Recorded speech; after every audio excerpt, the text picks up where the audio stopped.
What's up geeks, and welcome to the channel. In this video, we are going to cover the basic terminology used with trees in general, and then introduce few tree types which will be covered and implemented in future videos.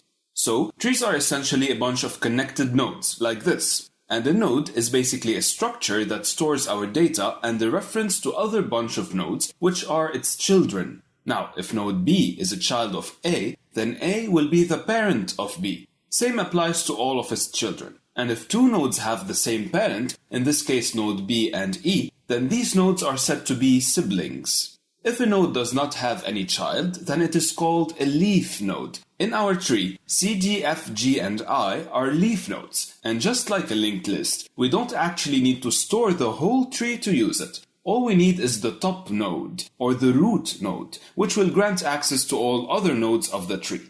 Now take a look at these lines, the connections between our nodes. These are called edges. With the help of edges, we will be able to define the level of a particular node, which is the number of edges between this node and the root node.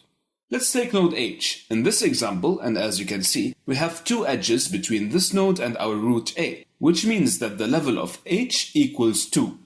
The maximum level of any node in the tree will give us the height of that tree. In our case, the height is 3 because of node I, which has the highest level. So, as we established, what we have in front of us is a tree, but this isn't one. You see, in a tree there must be a single path only from the root node to any other node of the tree. If there are several paths to reach any node from the root node, then it is not a tree. In other terms, a tree should be acyclic. We should not have a cycle in our tree. And this is defined by the following. If n is the number of nodes in our tree, then we should have exactly n minus 1 edges in this tree, or else it is guaranteed to not be a tree. This was actually covered in one of our previous videos detailing graphs. You may already know that a tree is in fact a graph. More precisely, when a graph is undirected, connected, and acyclic, then it's considered to be a tree. If you want to know more about graphs and dive further in this topic, do check the video linked in the description down below. Now let's go ahead and discuss briefly few tree types which we will be covering in future videos. First, a tree is a binary tree when every node can have at maximum 2 child nodes, and it is a ternary tree when every node can store a maximum of 3 nodes or children. Additionally, a binary or ternary tree is said to be full when every node other than its leaf nodes has the maximum number of children and all its levels are filled, like the one you can see to your left-hand side.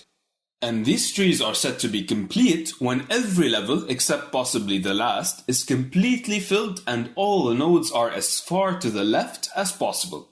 Binary and ternary trees are used to implement binary search trees and ternary search trees. These implementations allow fast lookup, addition and removal of data items, and can be used to implement dynamic sets, lookup tables, and associative maps with the ability for incremental string search.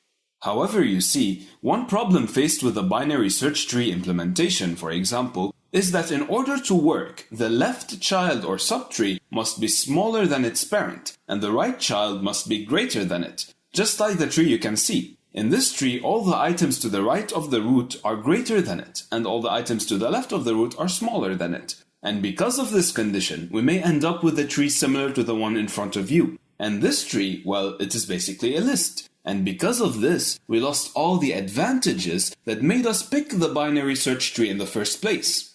Therefore, and to tackle this issue, AVL trees and red-black trees were born.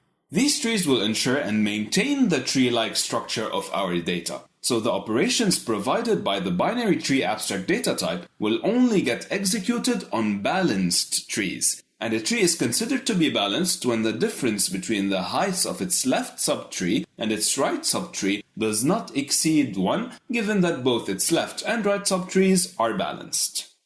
Another implementation of binary trees is the heap, and there is 2 of them, maximum and minimum heaps. In a maximum heap, the values stored in the parent nodes are always bigger than those stored in their corresponding children nodes, as you can see in this first example. This means that the highest value stored will always be in the root. Additionally, we do not care, as we did in binary search trees, whether the left child is smaller than the right child. All we care about is that the parent is bigger than its children. Whereas in a minimum heap, the values of parent nodes are smaller than those of their children, always, making the root node, the node storing the smallest value in the whole tree, as you can see in the second example. Again, all tree types mentioned in this video will be covered later in detail, so do not worry about that. Now, back to ternary trees. These trees are a type of trees, also called prefix trees. A prefix tree is a type of search tree also, usually used to store strings. Prefix trees have various applications, most commonly being predictive texts and autocompletion. They can also be used for lexicographic sorting. Additionally, a special kind of tree called a suffix tree can be used to index all suffixes in a text, allowing us to carry fast, full text searches. So, that's it for this video. I hope it was helpful. Thank you guys for watching, take care, and I will see you in the next one.